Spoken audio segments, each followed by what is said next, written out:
সেদিন বেলা তখন 11:50। আমি বাগানের কাজকর্ম সেরে বসেছিলাম। বাবু, আপনার চিঠি আছে। আচ্ছা, দিন দেখি। চিঠিটা হাতে দিয়েই পিয়ন চলে গেলেন, আর আমি চিঠিটা পড়তে শুরু করে দিলাম। প্রিয় অনিন্দবাবু, অনেক বিপদে পড়ে আপনাকে চিঠি লিখছি। আমার গ্রামে ভূতের ভয়ে গ্রাম ছেড়ে চলে যাচ্ছেন অনেকেই। এই ভূতের রহস্য উদ্ঘাটন করতে আপনাকে চিঠি লিখে আমন্ত্রণ জানাচ্ছি। যত সম্ভব তাড়াতাড়ি চলে আসুন। আমিও আর দেরি না করে ট্রেনে উঠে পড়লাম। যাক, ট্রেনটা তাহলে টাইম মতোই ছেড়েছে। রাইট টাইমে আশা করছি পৌঁছে যাব।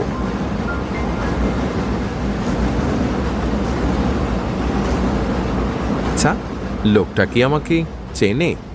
লোকটা কিন্তু অনেকক্ষণ ধরেই আমার ওপর নজর রাখছে। লোকটার পোশাক আশাক দেখে তো ঠিকঠাকই মনে হচ্ছে। একটা কথা জিজ্ঞেস করব আপনাকে। হ্যাঁ হ্যাঁ, কি কথা বলুন। আমি যদি ভুল না হই তাহলে আপনি গোয়েন্দা অনিন্দবাবু, কি ঠিক তো? হ্যাঁ হ্যাঁ, আপনি একদম ঠিকঠাকই ধরেছেন। আমি গোয়েন্দা অনিন্দ সরকার। আমি আপনার অনেক বড় ফ্যান, জানেন তো। ও তাই? শুনে খুব ভালো লাগলো। আমার নাম ভবেশ গাঙ্গুলি। ও আচ্ছা। দুজনে কথা বলতে বলতে ট্রেন যে কখন শিবপুর পৌঁছে গিয়েছে তা বুঝতে পারি। আচ্ছা, এবার নামতে হবে আমাকে। আচ্ছা, আমি কি আপনার সাথে আসতে পারি?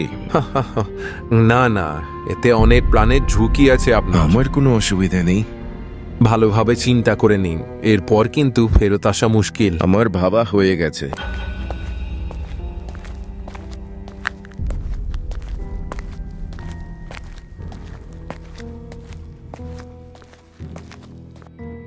দাদা, যাবেন নাকি? হ্যাঁ হ্যাঁ, যাবো। তো বলছি দাদা, কতদূর যাবেন আপনারা? পুরনো রাজবাড়ি। পুরনো রাজবাড়ি? কি বলছেন কি? এত রাত্রিবেলা পুরনো রাজবাড়ি কেউ যায় নাকি? কেন, কি হয়েছে? রাজবাড়িতে যেতে অসুবিধে কেন?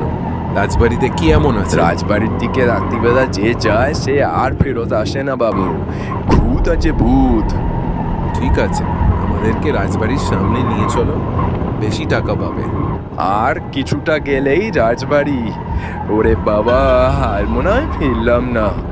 বাবু, এটাই হলো রাজবাড়ি। ঠিক আছে, গাড়িটা বন্ধ করো। আপনি আমায় ভাড়াটা দিয়ে দিন বাবু, আমি এখান থেকে চলি। তুমি আমায় 10 মিনিট সময় দাও, আমরা 10 মিনিটের মধ্যে চলে আসবো। বেশ, তাড়াতাড়ি নামো, হারি আপ। ঠিক আছে, এক্ষুনি নামছি। 10 মিনিট।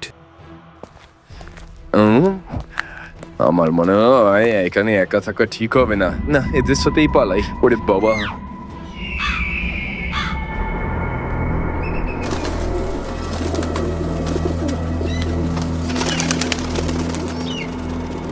বাহ, কি অপূর্ব বাড়ি, চাঁদের আলোয় ঝকঝক করছে। কি ভয়ানক বাড়ি! ওরে বাবা। রাম রাম। এই, চুপ।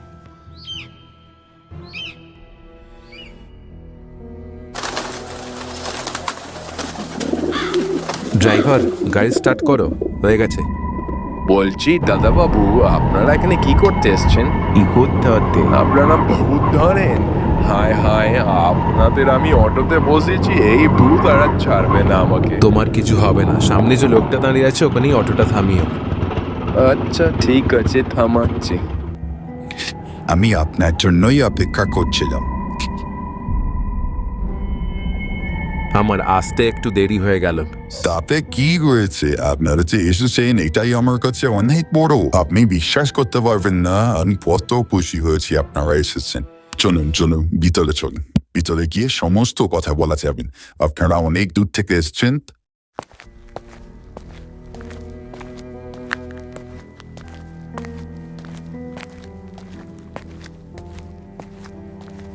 আসুন অরিন্দবাবু, আসুন। আমি এখনো ভাবতে পারছি না যে আপনি সত্যিই এসেছেন আমার বাড়িতে। বসুন। ওরে, কোথায় গেলি? বাবুদের জন্য চা জানার ব্যবস্থা কর। আমার লাল চা। হ্যাঁ, আমারও পাই।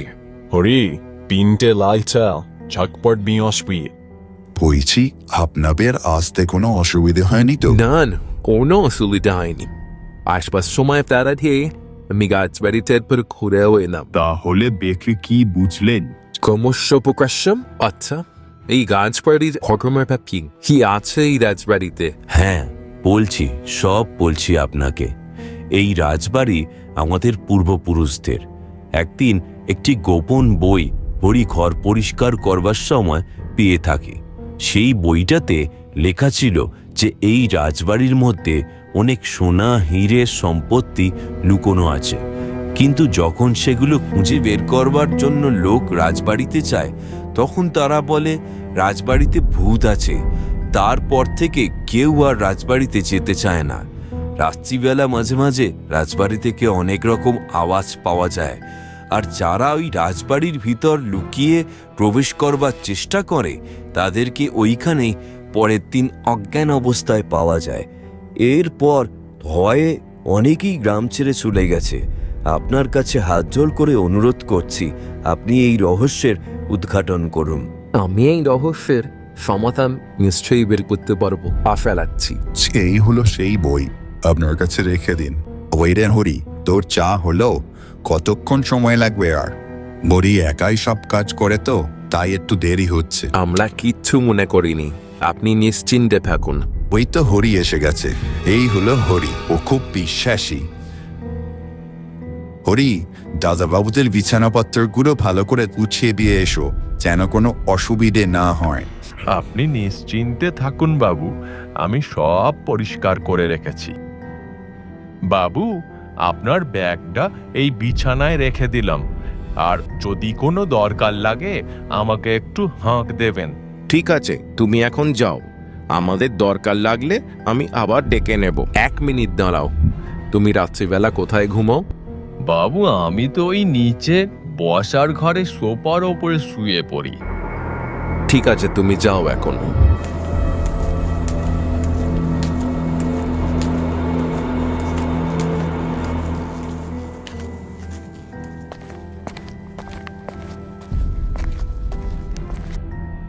স্যার, একটু রেস্ট করে নিন। আমার অভ্যেস আছে, তুমি রেস্ট করে নাও, আমি একটু বসি।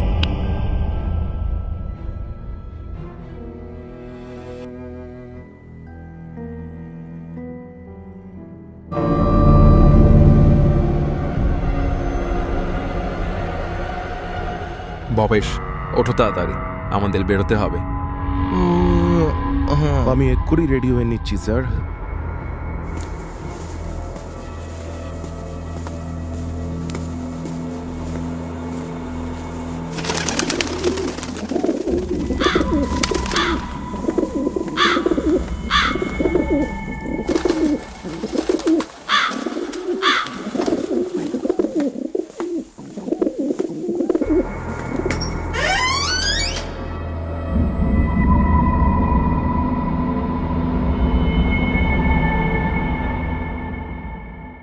বলছি স্যার, ভেতরে কি যেতেই হবে? না গেলে চলবে না? না, চলবে না, এসো তাড়াতাড়ি।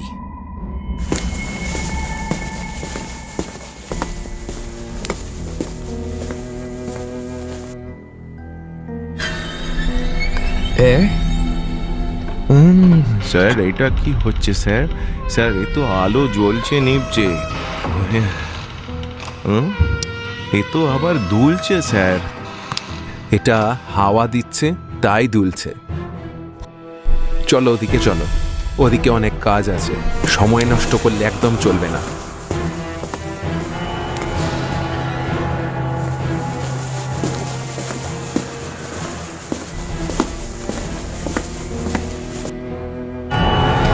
স্যার, কিছু একটা গেল। কি বলছো? তাড়াতাড়ি চলো, দেখতে হবে কি আছে।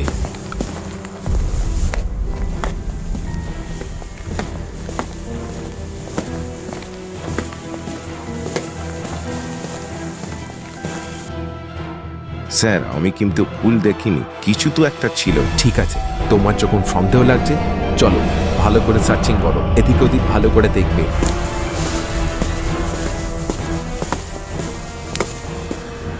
এটা আবার কেমন ধরনের আয়না? না মুখ দেখা যাচ্ছে নাকি বডি দেখা যাচ্ছে? কেউ পয়সা দিয়ে এরকম আয়না লাগায়? ছ্যাঃ! সাবাস ভবেশ, সাবাস, তুমি পেরেছো, তুমি রাস্তা বের করে দিয়েছো। আমি আবার কি করলাম? এই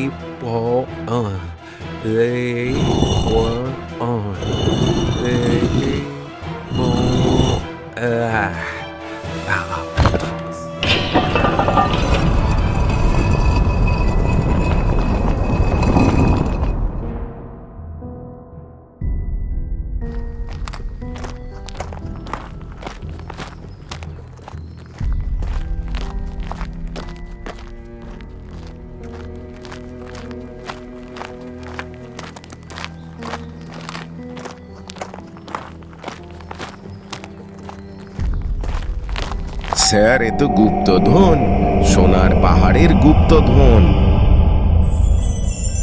গুপ্তধন, রাজবাড়ির গুপ্তধন। ভবেশ, তুমি বিকাশবাবুকে খবর দাও।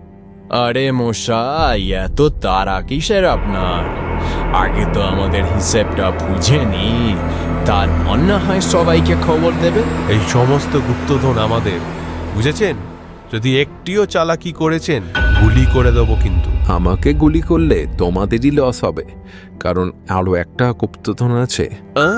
কি বলছেন কি? এটা কি সত্যি? হ্যাঁ, আমি ঠিকই বলছি। এখানে আরো একটা বড় গুপ্তধন আছে, এর চেয়েও অনেক বড়। চালাকি করবার চেষ্টা করলে কিন্তু গুলি করে দেবো, যদি আপনার কথা সত্যি না হয়। তাহলে আসুন আমার সাথে।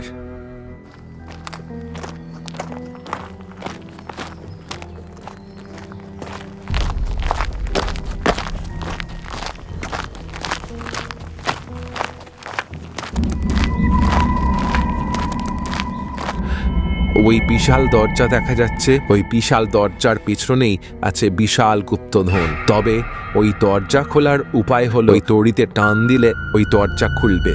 কিন্তু ওই দড়ি তো আছে অনেক উঁচুতে। আমাদের একে অপরের সাহায্য নিতে হবে, তবেই কিন্তু ওই দরজা খোলার উপায় বেরোবে।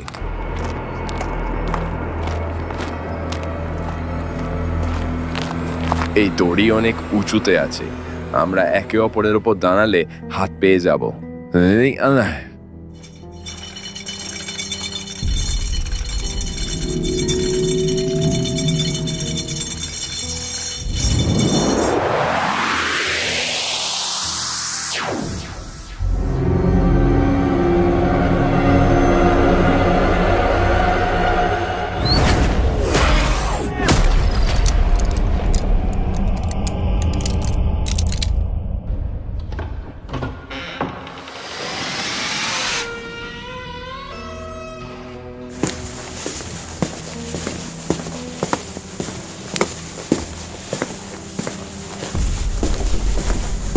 ওরে বাবা, এ তো এক পাহাড় সমান গুপ্তধন।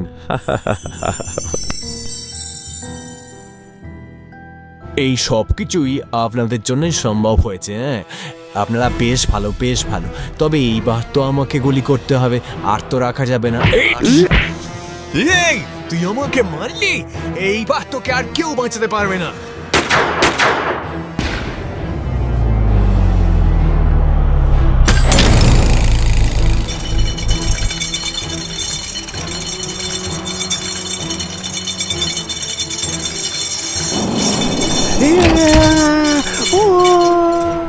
যা হয় ভালোর জন্যই হয়, অতি লোভে তা কি নষ্ট।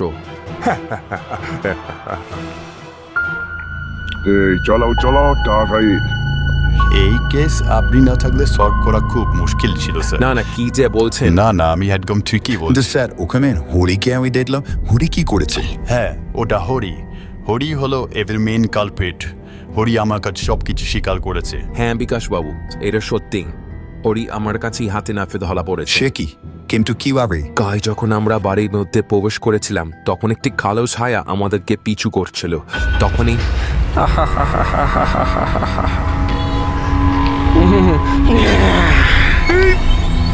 বাবু, ওকে ক্ষমা করেন বাবু। বাবু, আমি তুই হরি? ও, তাহলে তুই ভয় দেখাস সবাইকে? হ্যাঁ বাবু, আমি বুঝছি যে ভয় দেখাই সবাইকে, যাতে এই বাড়িতে কেউ ঢুকতে না পারে।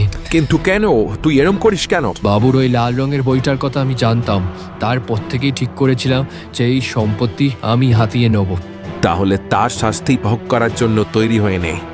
হরিকে তখন আমি একটা ঘরের মধ্যে বন্দি করে রাখি। বিশ্বাসঘাতক হরি। মানতেই হবে অনিন্দবাবু, আপনার সাহস আছে। আপনি নাম্বার 1, সেরা গোয়েন্দা নাম্বার 1।